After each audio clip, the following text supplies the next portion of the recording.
تو زندگی کے سارے شعبوں میں عبادت جو بھی کریں گے تو اس کی دو شرطیں، شرطہ قبول العمل، عمل کے قبول ہونے کی دو شرطیں، کوئی بھی آپ کام کرتے ہیں تو وہ اس کے اندر دو شرطیں ہونی چاہیے اگر وہ قبول ہونا ہے اللہ کے دربار میں۔ ایک یہ ہے کہ وہ جو بھی کام کرتے ہیں کس کو خوش کرنے کے لیے؟ اللہ، اور وہ کس کے بتلائے طریقے کے مطابق ہونا چاہیے؟ محمد صلی اللہ علیہ وسلم کے بتلائے ہوئے طریقے کے مطابق ہونا۔ ابن تیمیہ رحمۃ اللہ علیہ نے السیاست الشرعیہ میں لکھا ہے اگر پورے اسلام کو ہم کہیں کہ صرف دو سوالوں کے جواب میں لا سکتے ہیں تو الحمدللہ ممکن ہے۔ وہ دو سوال کیا ہے؟ من تعبد، کس کی تم عبادت کرو گے، یعنی آپ کی پوری زندگی عبادت ہے تو آپ کس کی عبادت کریں گے؟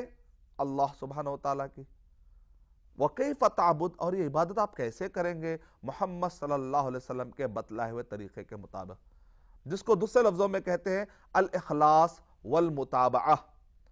اخلاص یعنی کہ آپ کی نیت خالص اللہ کو خوش کرنے کے لیے ہونی چاہیے، متابعہ اور اس کے اندر طریقہ اتباع کس کی ہونی چاہیے؟ محمد صلی اللہ علیہ وسلم کی۔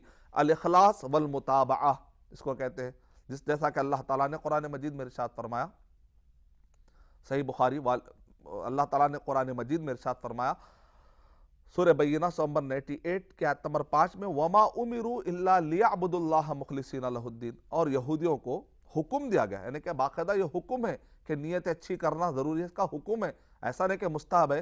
إِلَّا لِيَعْبُدُوا اللَّهَ، عبادت کرے، مخلصین لہ الدین، اللہ سبحانہ وتعالیٰ کے لیے اطاعت کو خالص کرتے ہوئے ہی عبادت کرنا، اس بات کا حکم اہل کتاب کو دیا گیا، تو اللہ تعالیٰ قرآن مجید میں اس کا ذکر کر رہے ہیں، یعنی مطلب ہے کہ تمہارے لیے بھی یہی حکم ہے۔